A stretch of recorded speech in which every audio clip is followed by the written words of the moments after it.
Hello future officers, welcome to e-education. In this segment, we revise our static GK through MCQ and explanation. This is the second part, and in this segment, we will revise our polity GK. Okay, so let's start today's session. First question, consider the following statement. Statement 1. It provided for the first time for the Association of Indians with the Executive Council of the Viceroy and Governors. Statement 2. It introduced the system of communal representation for Muslims. Statement 3. It allowed the Provincial Legislative Council to have non-official majority. Now, the above mentioned provision belong to which of the below mentioned act? Option A, Charter Act of 1833, Indian Council Act of 1861, Indian Council Act of 1892 and Indian Council Act of 1909. So here the correct option will option D. Okay. So Indian Council Act of 1909. Okay, let's see the explanation. Indian Council Act of 1909. This is also known as Morley-Minto reforms. Okay, let's see some important feature of the act. First, it considerably increased the size of legislative council, both central and provincial. 2. It retained official majority in the Central Legislative Council but allowed the Provincial Legislative Council to have non-official majority.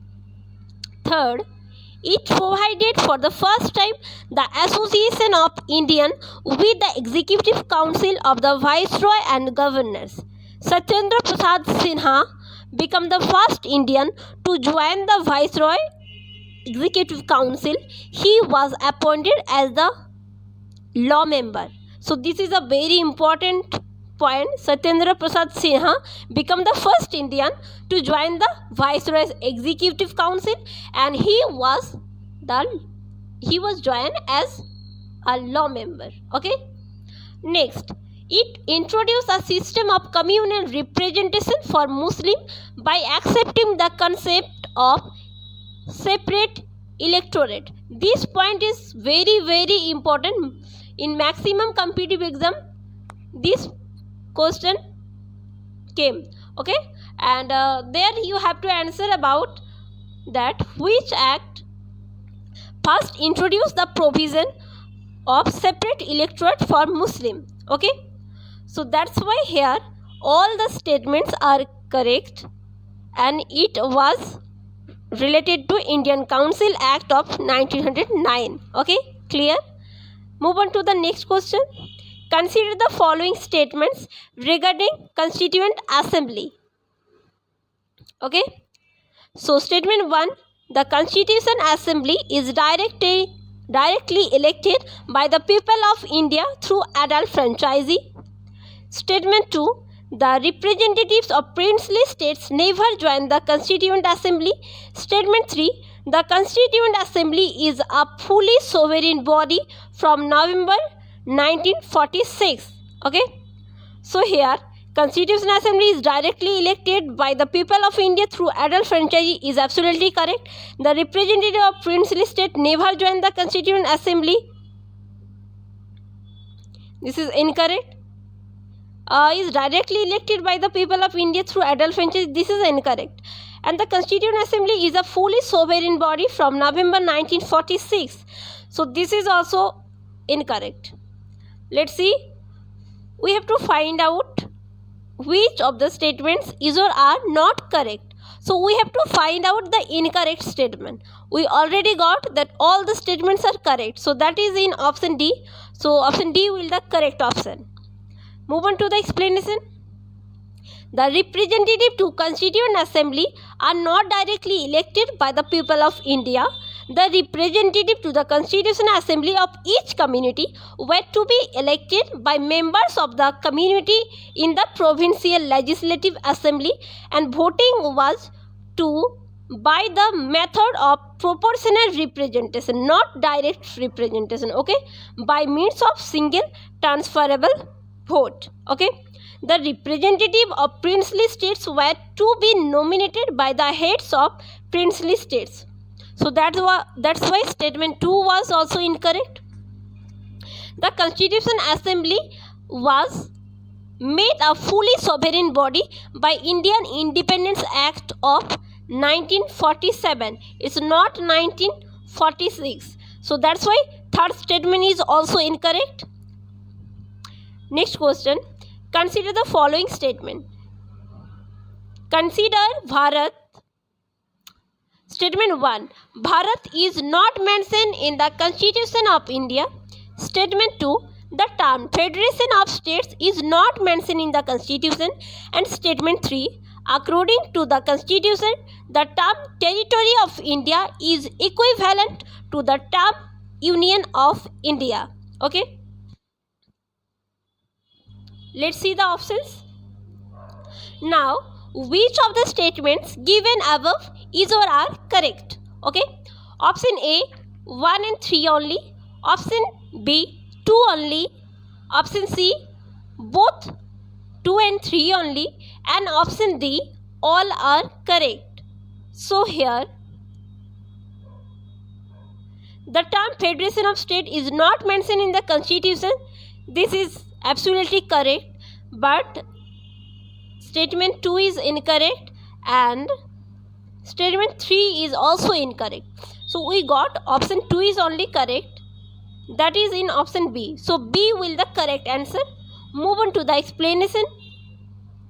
The term Bharat is mentioned in Article 1. India, that is Bharat, shall be a union state of states. That's why statement 1 is incorrect. And the term unions of state is mentioned in Indian Constitution instead of Federation of States. So that's why statement 2 is also incorrect. The term Territory of India is broader compared to the term Union of India. Okay. Now, the territory of India shall comprise the territories of the state, the union territories specified in the first schedule, and such other territories as may be acquired. Okay. So that's why statement 3 is also incorrect. Move on to the next question. Consider the following statement with respect to citizenship at the commencement of the Constitution. Okay. So, first statement, a person who has his domicile in India and who was born in India shall be a citizen. Statement 2, a person who has his domicile in India and either of his parents was born in India shall be a citizen. Okay. So here first option is correct and statement 2 is also correct. Let's see now. Choose the correct answer using the code given below. So we have to find the correct answer. So already we got that both the statements are correct. So option C will be the correct answer. Move on to the explanation. Now, Article 5. Article 5 of the Constitution deals with citizenship. Okay. So, citizenship at the commencement of the Constitution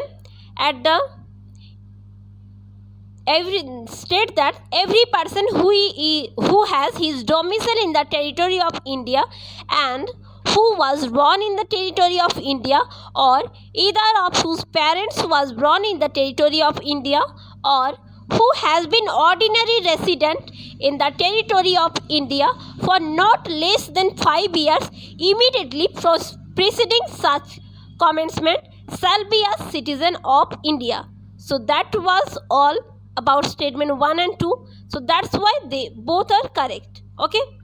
Now move on to the next question. Consider the following statement. Statement 1. Second schedule of the Constitution has provision related to emolument of Chief Election Commissioner of India. And statement 2.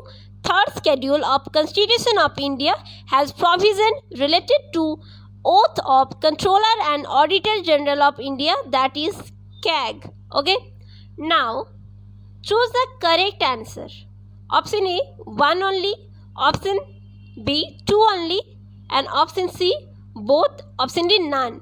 So here the first option, second schedule of the constitution has provision related the emolument of Chief Electoral Commissioner of India.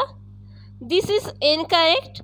And third schedule of the constitution of India has provision related to oath of Controller and Auditor General of India is absolutely correct. So here correct option is 2 only. So option B is the correct option. Let's see the explanation.